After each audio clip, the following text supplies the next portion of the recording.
existe actualmente y cuáles no lo son. O sea, es necesario tener un sistema confiable que nos permita trazar correctamente la palabra de Dios. Cuando hablo de contexto, este es un tema que vamos a ver si lo podemos tocar la próxima vez, pero realmente es muy amplio el tema del contexto. Realmente es un tema que hay que como entenderlo y comprenderlo, porque eso nos ayuda a discernir la palabra de Dios mucho más fácil.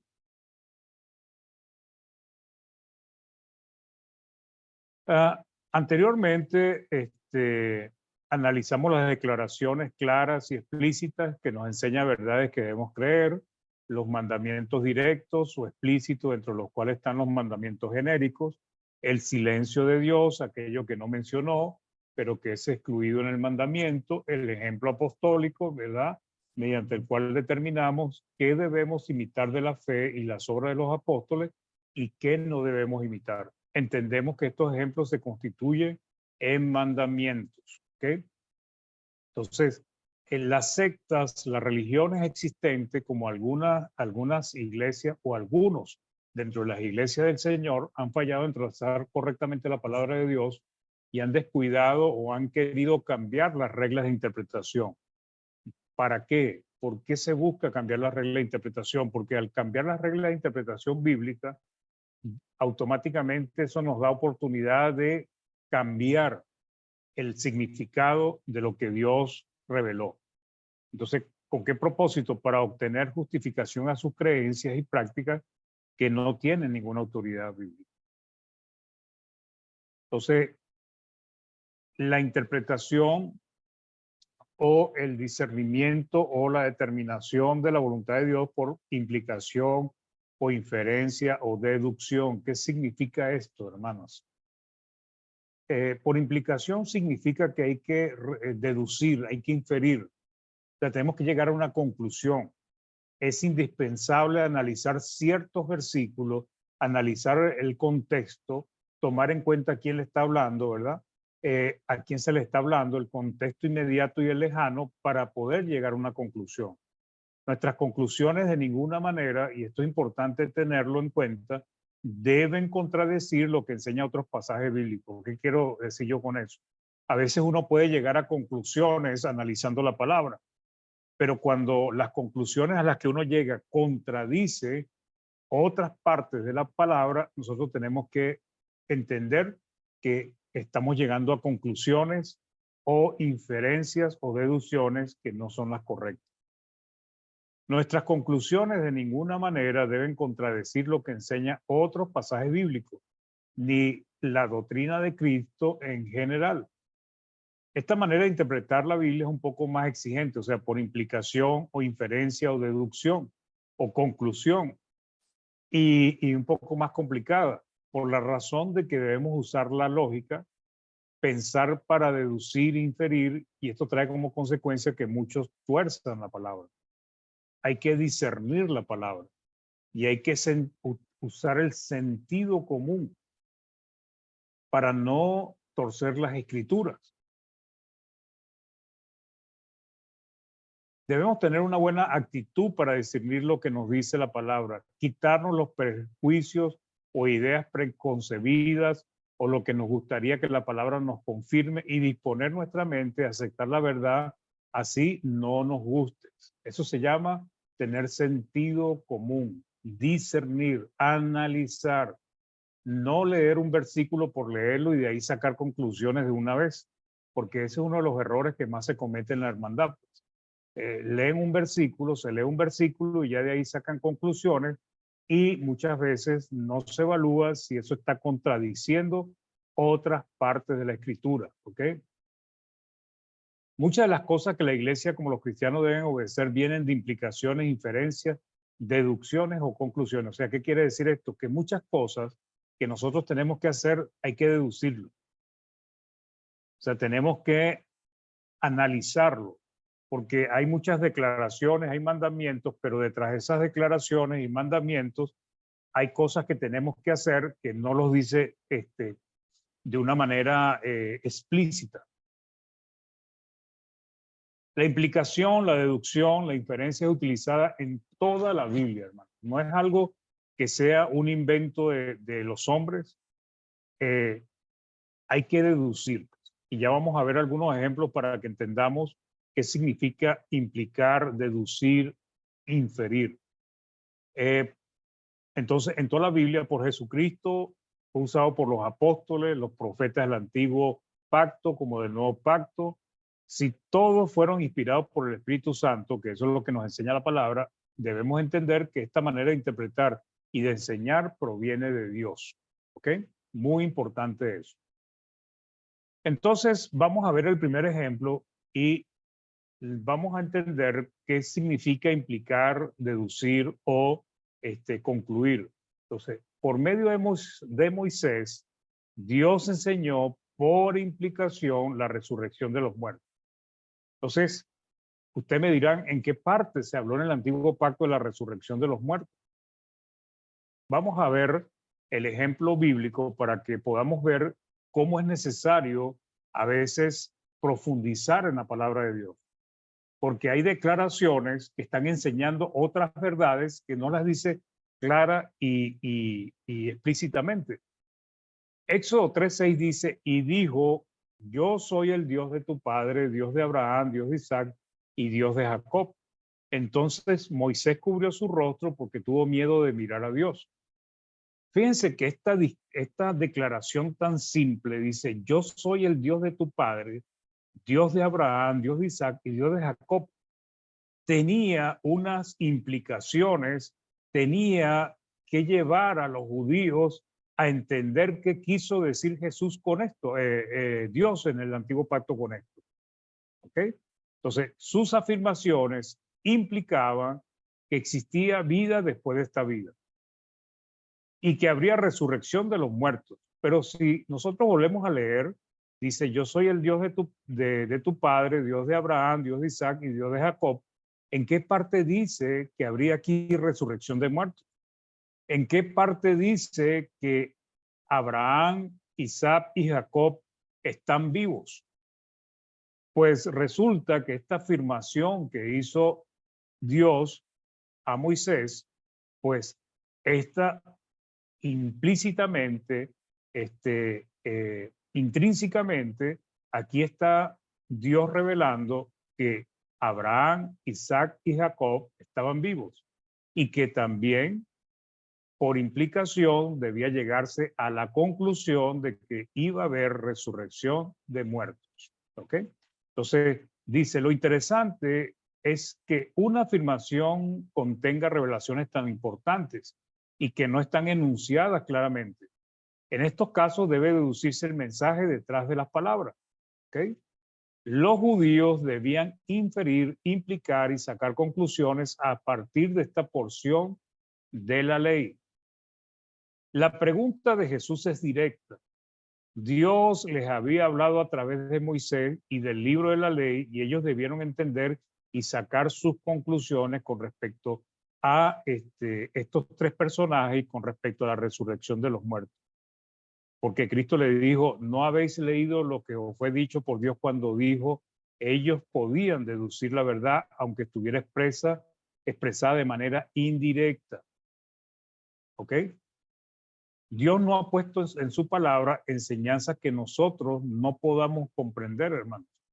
Esto es necesario entenderlo.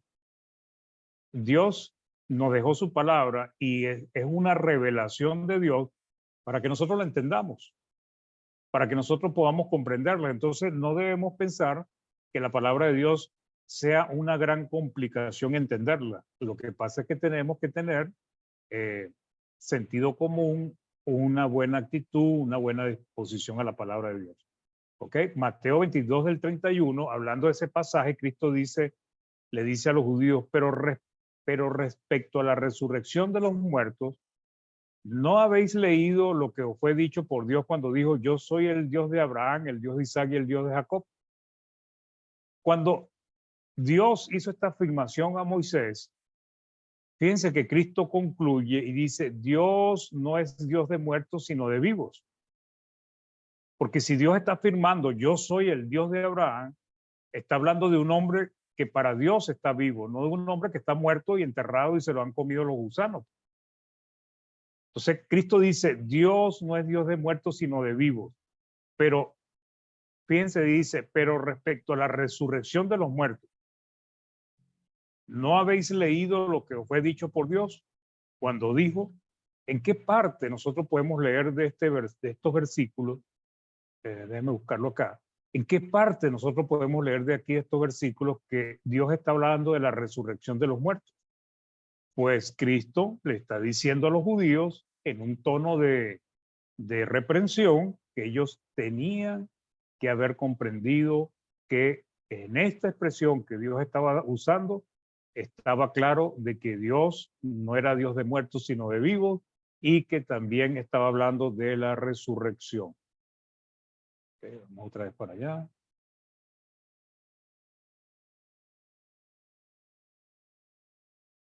Como que me fui muy lejos ya, disculpen hermanos. Ok, aquí ya estamos otra vez.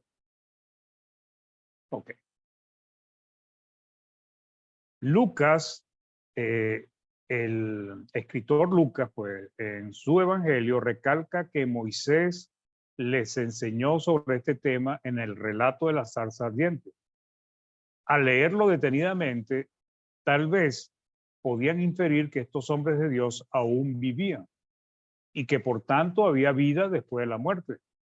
No obstante, inferir la resurrección de los muertos, que es lo que le dijo Jesucristo, es como más complicado porque no se ve, sencillamente no es fácil deducirlo, ¿ok? Pero sin embargo, Cristo le dice a ellos que ellos debieron haber entendido eso. No obstante, inferir la resurrección de los muertos era más complicado deducirlo de esta porción de la Escritura, pero debieron hacerlo. Para Jesús, ellos debieron entender que Dios no es Dios de muertos, sino de vivos, porque para él ellos aún vivían. Entonces, lo que Dios había revelado era suficiente para que los judíos entendieran que Abraham, Isaac y Jacob aún estaban vivos, que existía vida después de esta vida y que habría resurrección de muertos. Si hubiese sido nuestro caso, hermanos, que nosotros se nos hubiese dado solamente esa afirmación, podíamos nosotros deducir esta verdad tan simplemente de una expresión tan simple de Jesús, pues Jesús esperaba que sí. Lucas 20 del 37 al 38 nos dice, pero en cuanto a la resurrección, pero en cuanto a que los muertos han de resucitar, aún Moisés lo enseñó. Wow, ¿y en qué momento Moisés enseñó eso? Dice, lo enseñó en el pasaje de la zarza. Cuando llama al Señor, cuando llama a Jehová, Dios de Abraham, Dios de Isaac y Dios de Jacob. Fíjense que esta simple expresión tenía que llevar a los judíos a la deducción de que estos hombres estaban vivos. Porque Dios no es Dios de muertos, sino de vivos, pues para Él todos viven. Entonces, fíjense este primer ejemplo, lo interesante que es, ¿no? Cómo de una simple declaración, yo soy Dios de Abraham, yo soy Dios de Isaac, yo soy Dios de Jacob, de esa simple declaración tenía que deducirse que, que estos hombres estaban vivos, que Dios no era Dios de muertos, sino de vivos, que habría resurrección de muertos. Entonces, eso es lo que se llama deducir, lo que se llama concluir, lo que se llama extraer de la palabra lo que el mensaje que está transmitiendo. ¿Ok? ¿Qué otra cosa vemos? Vamos a ver otro ejemplo. Las señales. Las señales, hermanos, siempre han enviado un mensaje. ¿Ok? Cuando digo señales son los milagros, señales, prodigios y cosas que hacían los apóstoles, que hacían Jesucristo. Pues. Las señales y milagros enseñan por implicación también, por deducción.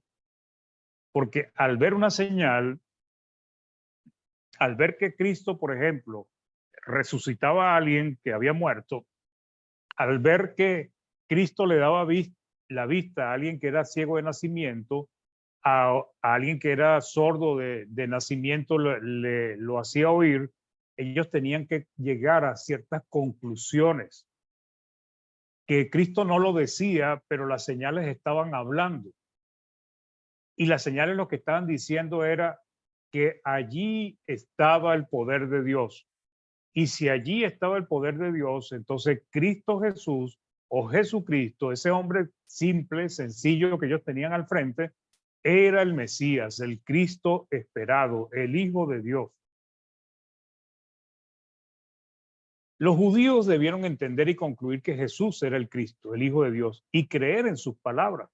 ¿Pero por qué? Porque Cristo era un hombre de ojos azules, de 2 metros de altura, de rostro hermoso. No, por las señales.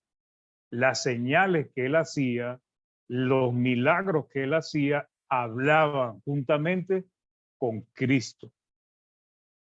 Juan 14:11 dice, creedme que yo soy en el Padre y el Padre en mí. ¿Ok? Si no creen por lo que yo digo, le está diciendo Cristo, de otra manera, creedme por las mismas obras.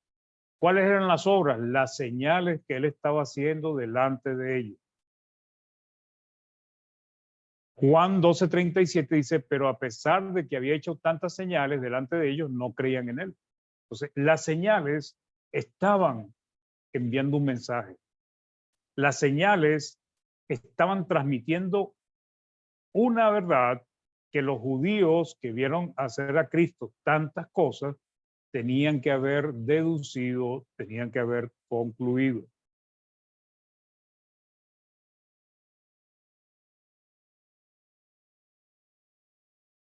Eh, ya, okay. Por ejemplo, Juan mandó a preguntar a Jesús con los discípulos si él era a quien esperaba, ¿verdad? Él mandó a preguntar con sus discípulos, ¿eres tú el que esperamos? Y Jesús no le respondió ni sí ni no. ¿Qué hizo Jesucristo? Le dio una respuesta describiendo las grandes señales que se estaban haciendo. ¿Ok?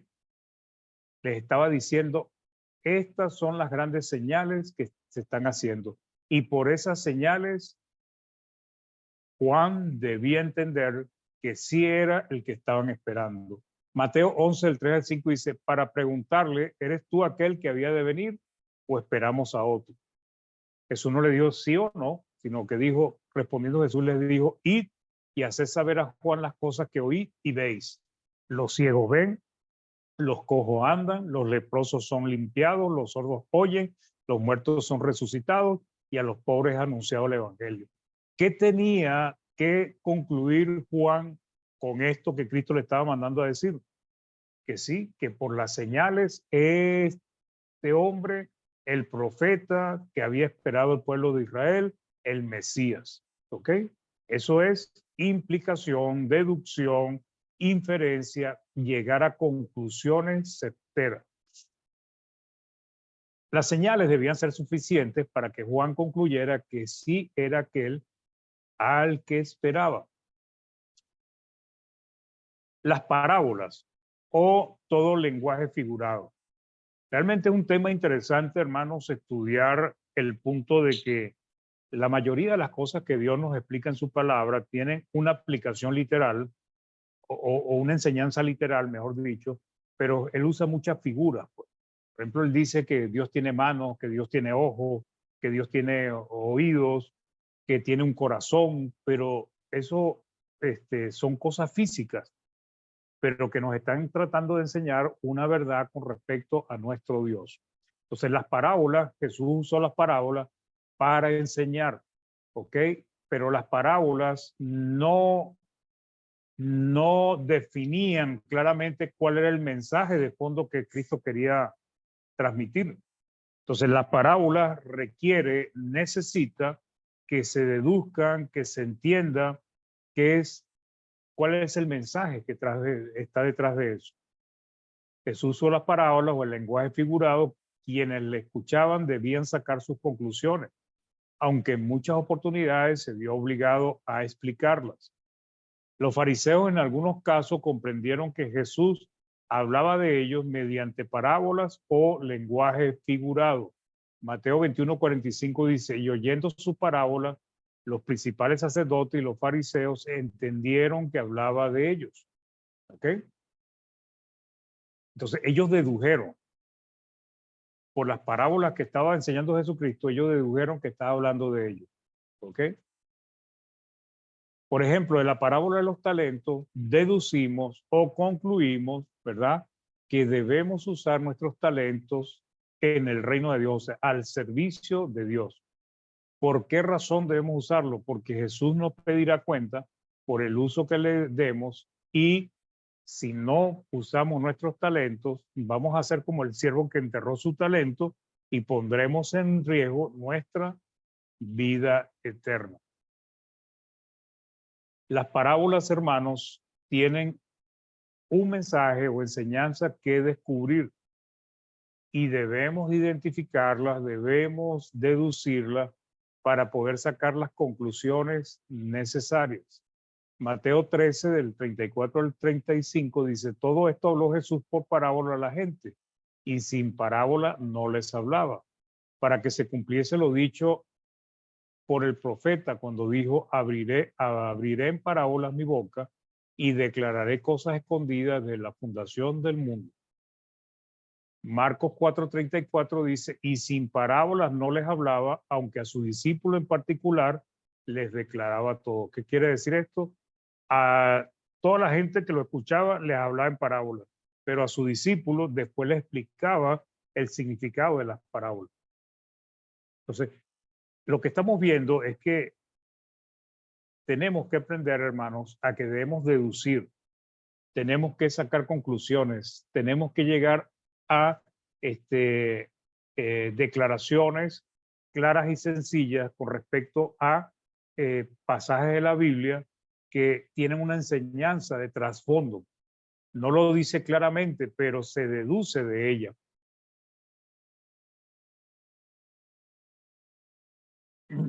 ¿En qué día de la semana resucitó Jesús, hermano?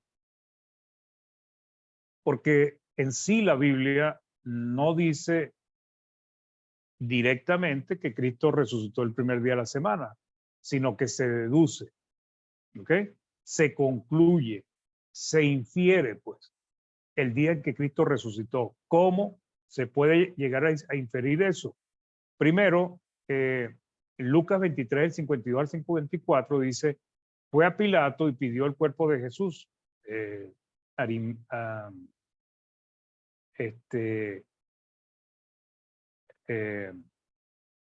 Nicodemo y el otro discípulo, José. Ok. Fue a Pilato y pidió el cuerpo de Jesús, y quitándolo lo envolvió en una sábana y lo puso en un sepulcro abierto en una peña, en el cual aún no se había puesto a nadie. Entonces dice acá: era día de la preparación y estaba por comenzar el día de reposo. ¿Qué sacamos conclusiones nosotros de aquí, de este versículo 54? El día de reposo era el sábado. Como dice, era día de la preparación y estaba por comenzar el día de reposo. Entendemos que Cristo murió, ¿qué día? El día viernes, como lo leemos y se dice en todas partes del mundo. Entonces, Cristo murió el día viernes. Recordemos que el día judío empezaba a las 6 de la tarde en este caso, del día jueves. De jueves, 6 de la tarde del jueves a 6 de la tarde del viernes, era un día judío. De las 6 de la tarde del viernes a 6 de la tarde del sábado era el segundo día, y de 6 de la tarde del sábado al 6 de la tarde del domingo era el tercer día. Pues, ¿ok? Entonces nos dice Lucas 24:1, el primer día de la semana, está hablando del día domingo, de la semana, muy de mañana vinieron al sepulcro trayendo las especias aromáticas que habían preparado, y algunas otras mujeres con ella. Entonces, aquí está hablando de que estas mujeres vinieron al sepulcro el primer día de la semana. ¿Ok?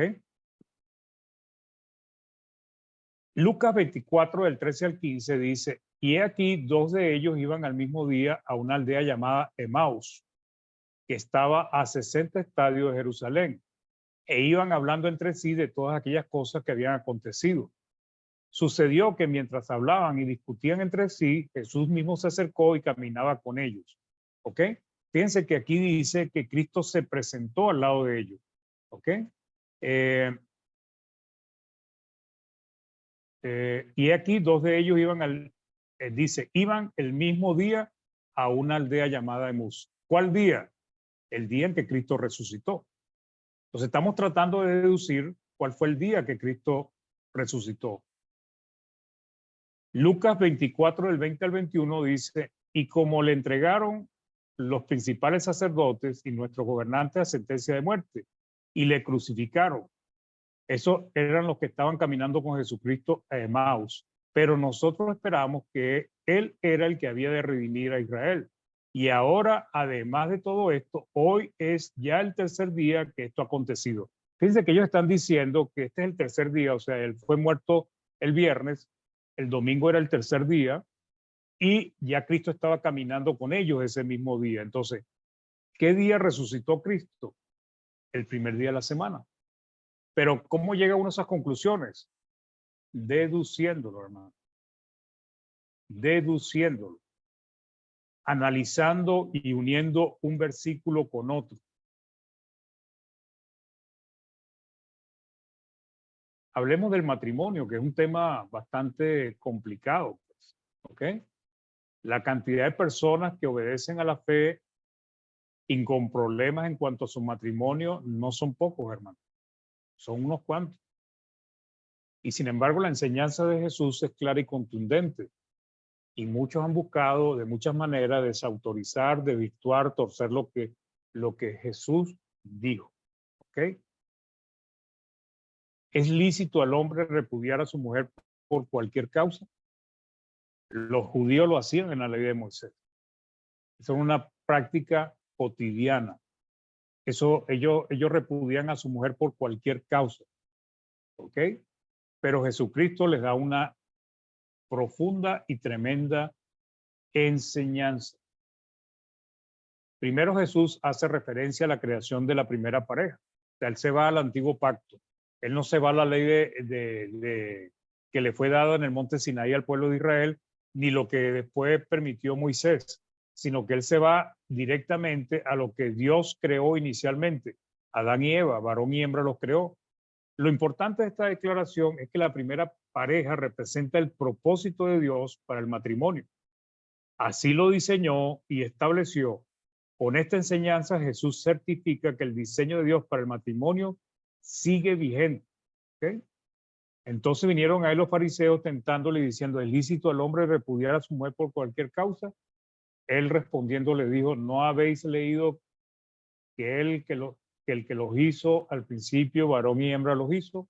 Y dijo, por esto el hombre dejará padre y madre y se unirá a su mujer y los dos serán una sola carne. Así que no son ya más dos, sino una sola carne. Por tanto, lo que Dios juntó, no lo separe el hombre. Entonces, ¿es lícito al hombre repudiar a su mujer por cualquier causa? Los fariseos lo hacían. Cristo se fue al diseño original y dice, varón y hombre, varón y hembra los creó. Y lo que unió Dios, no lo separa el hombre. ¿Okay? Entonces, esta enseñanza de Jesucristo, hermanos, realmente se le ha buscado muchas maneras de torcer esta parte de las escrituras, porque a muchos que se han hecho cristianos, tanto en la iglesia del Señor como en el mundo religioso pagano, tienen problemas con el matrimonio. Y estas enseñanzas de Jesús son realmente muy, muy específicas. Entonces, varón y hembra los hizo. ¿Qué quiere decir varón y hembra los hizo? ¿Qué excluye esta declaración varón y hembra los hizo? Pues excluye a varón con varón, hembra con hembra, varón, por ejemplo, y dos hembras, una hembra y dos varones. Eso no está acá, sino que cuando Dios diseñó el matrimonio era un varón y era una hembra. ¿Qué deducimos de ahí? Que varón con varón no es el diseño original, hembra con hembra no es el diseño original, ni ninguna de las otras maneras que los hombres, por ejemplo, que se irá poniendo de moda, varón con animal o mujer con animal, no es el diseño bíblico de Dios. ¿Ok? El hombre dejará padre y madre, es una de las declaraciones de Jesucristo, y se unirá a su mujer.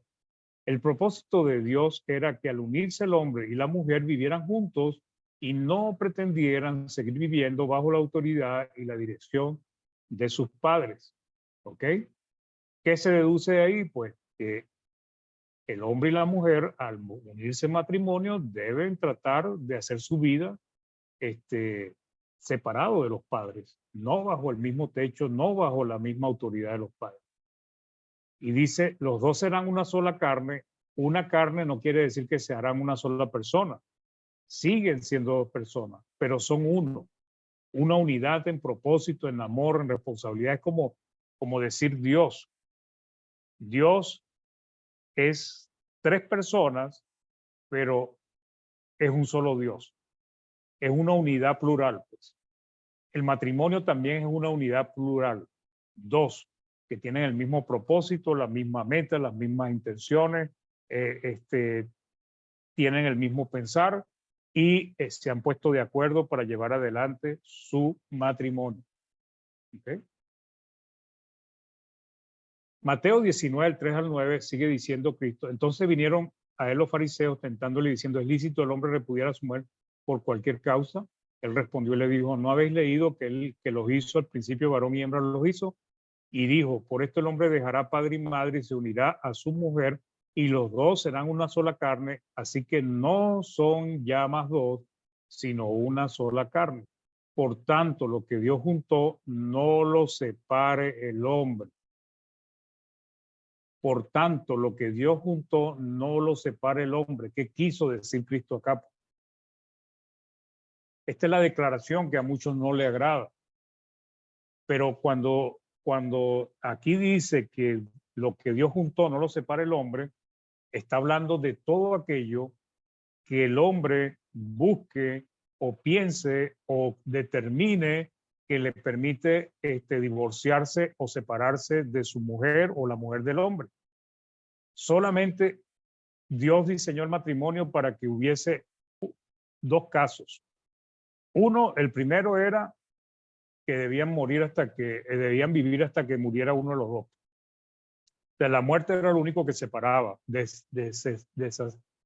acababa con la unión matrimonial. Y la otra cosa que introdujo Cristo es cuando uno de los dos cae en fornicación. Entonces, lo que Dios juntó, Jesús nos revela que Dios es quien une. ¿Ok? Lo que unció Dios al mismo yugo. Esta es la traducción viva textual. O sea, es como que cuando unción es cuando se amarran o se sujetan dos animales o dos entidades, se sujetan uno al otro para que los dos vayan en la misma dirección, para que los dos hagan lo mismo. En el caso por ejemplo, los bueyes, cuando se va a arar, se les pone un yugo para que los dos caminen al mismo tiempo, los dos vayan en la misma dirección. Y por eso la Biblia textual lo dice, lo que unció Dios al mismo yugo. Es lo que dice la Reina Valera, lo que Dios juntó. Dios es testigo en toda unción o en toda unión entre un hombre y una mujer, porque Jehová ha testiguado entre ti y la mujer de tu juventud, dice Malaquías 2:14. ¿Qué nos quiere decir esto? Dios selló, bendijo, ató esa unión. ¿Qué puede separar esa unión? Solamente lo que Dios ha establecido. Solamente lo que Dios ha establecido. No hay nada que pueda permitir la separación que esté fuera de lo que Dios ha determinado. No lo separa el hombre. El mandamiento que Jesús establece es que el hombre no puede separar lo que Dios unió. Ni el esposo, ni la esposa, ni las autoridades, ni las leyes pueden separar lo que Dios unió. ¿Ok? Mateo 19, el 7 al 8 dijeron, ¿por qué pues mandó Moisés a dar carta de divorcio y repudiarla? Él les dijo, por la dureza de vuestro corazón, Moisés os permitió repudiar a vuestras mujeres, mas al principio no fue así. Vuelve otra vez al Génesis. No era en el tiempo de los patriarcas, no se podía o no se repudiaba a su mujer, como acostumbró el pueblo judío a hacerlo, el pueblo hebreo, a sus mujeres. ¿Ok? La segunda declaración de Jesús es muy rechazada por muchos cristianos sin hablar del mundo apóstata. ¿Ok? Yo os digo, dice Jesucristo. Cuando Jesucristo dice yo os digo, está diciendo yo con la autoridad que tengo. Esto era así de esta manera, esto se hacía de esta manera, pero ahora yo les digo, o sea, Jesús está estableciendo su autoridad para dar el siguiente mandamiento. Lo que dice Cristo acá es ya la norma que él introduce. Cualquiera que repudia a su mujer y se casa con otra, adultera. Y el que se casa con la repudiada, adultera. ¿Ok? Cualquiera que repudia a su mujer por cualquier causa, o cualquier mujer que repudia a su esposo por cualquier causa y se une a otro, esa mujer o ese hombre están en adulterio y con la persona que se unieron también están en adulterio. ¿Cuántos matrimonios no son aceptados por Dios ni vistos como matrimonios? Unos cuantos. Un matrimonio aceptado por Dios es aquel donde ninguna de las partes proviene de matrimonios mal disueltos. Dios es testigo y quien determina si una pareja está realmente casada o aprobada por él. Si no cumplen con estas directrices de Jesús, ellos creen estar casados, pero Dios los tiene por adúlteros, están en pecado. Fíjense que hoy en día muchos presentan y dicen, no, yo estoy casado o yo estoy casada con fulano de tal, pero resulta que han tenido 2 o 3 matrimonios antes. ¿Cuál es realmente su matrimonio? ¿Cuál es su pareja real? Bueno, si la causa por la cual se separó de la primera o de la segunda o de la tercera no fue conforme a la voluntad de Dios, esa pareja sigue siendo su esposo o su esposa. No importa que el papel de los hombres o la ley de los hombres digan que es otra o es otro. Mateo 19:9 dice, y yo digo que cualquiera que repudia a su mujer, y aquí pone una excepción, salvo por causa de fornicación, salvo, a excepción de causa de fornicación, y se casa con otro adulterio, y el que se casa con la repudiada adultera. O sea, la única causa por la cual Cristo, cuando dice yo digo que Cristo permite que haya una separación, es por causa de fornicación. Y esto es muy rechazado porque muchos no quieren aceptar esta gran verdad. Pero aquí también está implícito algo que debemos deducir, que debemos implicar. Cuando dice yo digo que cualquiera que repudia a su mujer, salvo por causa de fornicación, y se casa con otra adultera, y el que se casa con la repudiada adultera. Entonces, ¿en qué caso el que se casa con otra no está en adulterio? Si se separó por causa de fornicación. Es la única manera. Pero hay algo acá, y es que la salvedad de Cristo, salvo causa de fornicación, lo que está es autorizando a aquel que fue ofendido, aquel que fue traicionado, a ese es el que lo está autorizando a volverse a casar. ¿Qué dice Cristo acá del que falló? No dice nada, silencio. Es posible que hayan formalizado su matrimonio ante las autoridades, pero si Dios fue testigo de su otra unión, no aprobará esta. Son adúlteros tanto el esposo casado como con la otra mujer, como su esposa casada con otro hombre. Los hombres y sus leyes no tienen autoridad sobre las leyes de Dios. Salvo por causa de fornicación, la segunda excepción por la cual Dios permite la separación, el repudio, el divorcio, es por causa de fornicación. Es si una de las partes fue ofendida o traicionada por la fornicación de su pareja, esta persona traicionada está autorizada por Cristo a separarse, ¿verdad? En este mandato que da salvo por causa de fornicación. La Biblia de las Américas lo traduce salvo por infidelidad. El silencio de Jesús. ¿Qué sucede con el fornicador? con la pareja fornicadora, ¿puede volverse a casar? Cristo no dice nada. Al no decir nada, lo que hemos estudiado en los otros estudios es que cuando no se menciona algo, Cristo lo está exceptuando, no lo está permitiendo, ¿ok? Lo excluye del beneficio de volverse a casar. El adúltero no se puede volver a casar. Para concluir, hermanos, es vital e importante para nosotros, lo que queremos obedecer a Dios y salvarnos, entender que es necesario estudiar con cuidado las expresiones que tienen implícitos mandamientos o enseñanzas que debemos deducir y establecer conclusiones en base a ellos, usando nuestra capacidad de razonar, teniendo una actitud de respeto a la palabra y quitándonos las ideas preconcebidas o llenas de prejuicios, que impide que pensemos claramente.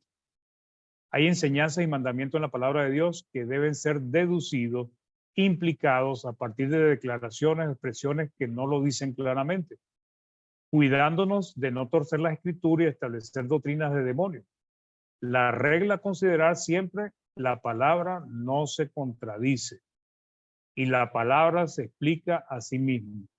Estudiando estos aspectos podremos entender por qué hay tantos errores doctrinales y por qué muchos hermanos se han ido desviando de la autoridad bíblica. Hermanos, este era el tema que quería compartir con ustedes en este día. Implicaciones, deducciones, conclusiones. Espero que le haya servido para entender esto y bueno, quedamos en manos del hermano Jaime.